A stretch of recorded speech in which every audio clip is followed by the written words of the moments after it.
বাংলাদেশের মোট জনসংখ্যার একটি গুরুত্বপূর্ণ অংশ প্রবাসে থাকেন। সেই প্রবাসের একলা জীবনে যেমন আছে মানসিক কিছু অশান্তি, ঠিক তেমনই তাদের জীবনে কঠোর পরিশ্রমের কারণে ভুগতে হয় নানা ধরনের ব্যথা বেদনা নিয়েও। প্রিয় দর্শক, আজ আমরা কথা বলবো আমাদের প্রবাসী ভাইদের জন্য গুরুত্বপূর্ণ একটি বিষয়, কোমর ব্যথা নিয়ে। স্যার, শুরুতেই জানতে চাই, প্রবাসে যারা থাকেন তাদের বেশিরভাগ বলবো না, প্রায় সবারই কোমর ব্যথা সংক্রান্ত কিছু জটিলতা থাকে। এর কারণ আসলে কি? প্রবাসীরা আমাদের, আপনি বলছিলেন শুরুতেই যে তারা আমাদের বিদেশে একটা মাচ পিপল জব করে, এটা আমি মনে করি বাংলাদেশের জন্য একটা আশীর্বাদ। কারণ আমাদের ফরেন রেমিটেন্স আসে ওখান থেকে। আমাদের গার্মেন্টস শিল্প বলেন, অ্যানাদার শিল্প যেমন আর্ন হয়, তদ্রূপে প্রবাসী রেমিটেন্স আমাদের জন্য, বাংলাদেশের জন্য অনেক বছরের পর বছর কিন্তু অনেক উপকারে আসে। শুধু যে সরকারের না, রাষ্ট্রের না, প্রতিটা তার ফ্যামিলির মেম্বার, তার আশেপাশের একটা লোক কিন্তু অনেকগুলা লোককে চালায়। মানে একজন প্রবাসী সৌদি আরব থাকুক, আমেরিকায় থাকুক, যেখানে থাকুক, সে গেলে তার 10 জন 15 জন ফ্যামিলি মেম্বারকে সে বাংলাদেশে চালায় টাকা পয়সা দিয়ে। এবং সেই ফ্যামিলি মেম্বারের সাথে আমাদের পরিবার, রাষ্ট্র, সমাজ সবাই কিন্তু জড়িত। কিন্তু প্রবলেমটা হচ্ছে প্রবাসীরা গিয়ে কোমর ব্যথায় প্রায়ই ভোগে এবং আমাদের এই ডিপিআরসিতে প্রায় রুগীরা আসে। যার মূল কারণটা হচ্ছে ওখানে চিকিৎসা ব্যয় সম্ভব হয় না, তাদের ডায়াগনোসিস ভুল হয়, বা তারা কথা বলতে পারে না, বাংলা ভাষার ইস্যু আছে। হ্যাঁ, তারা যে তাদের সাথে ডাক্তারদের সাথে খোলা মনে বুঝাতে পারে না। তারপরে ইন্স্যুরেন্সের ব্যাপার থাকে, পর্যাপ্ত সময়ের ব্যাপার থাকে।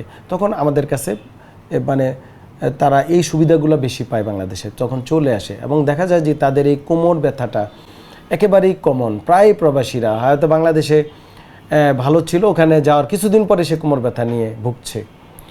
আমরা এখন যদি দেখি কেন হয়, এটা হচ্ছে খুব ইম্পর্টেন্ট। তাদের এটা হওয়ার মূল কারণটা হচ্ছে আমাদের দেশ থেকে যখন একটা প্রবাসী ভাই বোন বিদেশে যায়, সে কিন্তু মোস্ট অফ দ্য ক্ষেত্রে ইয়াং, ধরেন 18, 20, 25 বছর বয়সে কিন্তু প্রবাসে যায় একটা উন্নত জীবনের জন্য, আর্ন করার জন্য। সে এখান থেকে গেল, ধরেন যে ড্রাইভিং লাইসেন্স, ড্রাইভার হিসাবে বিদেশে যাওয়ার পর সে দেখলো যে তার জবটা ড্রাইভিং নাই, সে জবলেস, তার কোনো জবই নেই। তখন সে বাধ্য হয়ে বিভিন্ন অড জব করে। এই অড জব হতে পারে সে কোনো একটা রেস্টুরেন্টে ভারী কাজ করে, হয়তো সে কোনো খেতে কামারে গিয়ে কাজ করে, কোনো একটা আপনার কনস্ট্রাকশন বিল্ডিংয়ে সে ডে লেবারের কাজ করে। তাহলে যেই লোকটা এই কাজে অভ্যস্ত না বা জীবনও করে নাই, সে ড্রাইভিং জানে, তাকে যদি ড্রাইভিং দিতাম তাহলে তার এই কোমরের প্রবলেমটা সাধারণত হতো সেটা এনাদার কারণে। কিন্তু খুব আর্লি ইন্টারভেনশন হচ্ছে ডিউ টু তার জব ডেসক্রিপশন চেঞ্জ হয়ে যাচ্ছে। এবং এই ক্ষেত্রে বিভিন্ন প্রতারক চক্র জড়িত, যারা নিচ্ছে তাদেরকে ভুলভাবে নিচ্ছে, মিথ্যা কথা বলে নিচ্ছে। আরেকটা হচ্ছে সেখানে গিয়ে তার যে লাইফস্টাইল, সে যেখানে থাকে সে পরিবেশটা অনেক সময় প্রবলেম। তারপরে কাজ, ওভারওয়ার্ক। ধরেন আমাদের দেশে আমরা 8 থেকে 12 ঘন্টা হয়তো কাজ করি, এখন বাংলাদেশের মানুষ অনেক আপডেট হয়েছে, কিন্তু 12 ঘন্টা কাজ করে, কিন্তু আগে 8 ঘন্টার বেশি কাজ করতো না। আপনি সাউথ কোরিয়ার কথা খোঁজ নেন বা পৃথিবীর অনেক দেশের কথা খোঁজ নেন, 18 ঘন্টা কাজ করতে হয়। মানে কত ভয়ানক অবস্থা, মানবেতর। তো এই যে 18 ঘন্টা কাজ, 12 বেশি কাজ, এবং কোনো ছুটিও থাকে না অনেকের। আমাদের দেশে তো ধরেন আপনি বছরে বিভিন্ন সরকারি ছুটি পান, সবাই পায়, এনজয় করে সবাই। আবার 12 ঘন্টা বা 8 ঘন্টা জব করে আবার বাসায় গিয়ে ফ্যামিলি মেম্বার পায়, কথা বলতে মানসিক প্রশান্তি পায়, তারা এটা আর পাচ্ছে না। তো তখন তাদের দ্রুত এই সকল এই প্রবলেমগুলো দেখা দেয়। এবং অনেক ক্ষেত্রে, বেশিরভাগ ক্ষেত্রে ল্যাক অফ এডুকেশন, জানে না সে কাজটা কিভাবে করবে, বাধ্য হয়।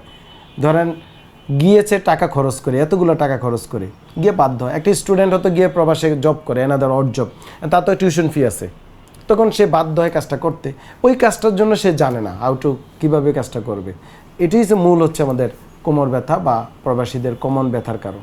এই ব্যথায় যেহেতু তারা অনেক বেশি আক্রান্ত হচ্ছেনই, সেক্ষেত্রে ব্যথা উপশমের কিছু বিষয় নিয়ে যদি আমাদেরকে জানাতেন, বিশেষ করে এই ব্যথার চিকিৎসা কি হতে পারে? আমি যেহেতু কোমর ব্যথা নিয়ে বলছি, আমি বলবো প্রবাসী ভাই বোনেরা, আপনারা যে কাজটা করেন, সেই কাজটা করার আগে যদি আপনার নিজের পেশা হয় সেটা তো ভালো কথা, আপনি জানেন। তারপরে অনেকে জানে না, ধরেন একজন ডেস্ক জব ওয়ার্কার জানে না বসবে কিভাবে, তো বসাটা শেখা উচিত। আমরা কিন্তু প্রতিনিয়ত আমাদের সকল ডাক্তাররা, শুধু আমি না, অনেক ডাক্তারদের এখন তো অনলাইনে কিন্তু এখন তাদের পেজ আছে, ইউটিউব আছে, আমরা দিচ্ছি, ডাটা দিচ্ছি, বা গুগলে সার্চ ইঞ্জিনে বসাটা, আর্গোনমিক্সটা জানেন, কাজটা কিভাবে করবে সেটা জেনে নেক। এবং যদি সে যে কাজে গিয়েছে সে কাজটা করতে পারছে না, অ্যানাদার কাজ করতেছে, সেই কাজটা আগে তাকে শিখে নিতে হবে। এবং কাজের ফাঁকে ফাঁকে আমরা কোমরের বিভিন্ন এক্সারসাইজ দিয়েছি, এক্সারসাইজগুলো করা, উইকেন্ড যেদিন বন্ধুর দিন যেন সে পর্যাপ্ত ঘুমায়, অন্তত রেগুলার 6 থেকে 8 ঘন্টা ঘুমানোর অভ্যাস করা, পর্যাপ্ত পানি খাওয়া। অনেকে ইয়াং পিপল বিদেশ যায়, গিয়ে ইচ্ছামতো জোর করে কাজ করে, এটা করা যাবে না, তাহলে কিন্তু মেরুদণ্ডের সমস্যা দেখা দিবে। তো তাদেরকে এই বেসিক জিনিসগুলা আমরা যদি সাবধান করতে পারি তাহলে কোমর ব্যথা থেকে মুক্ত থাকতে পারবে। আর যদি হয়ে যায় সেখানে চিকিৎসা ব্যবস্থা নেওয়ার চেষ্টা করবে, না হলে হয়তো দেশে আমরা তো আসি ওনাদের জন্য চিকিৎসার জন্য।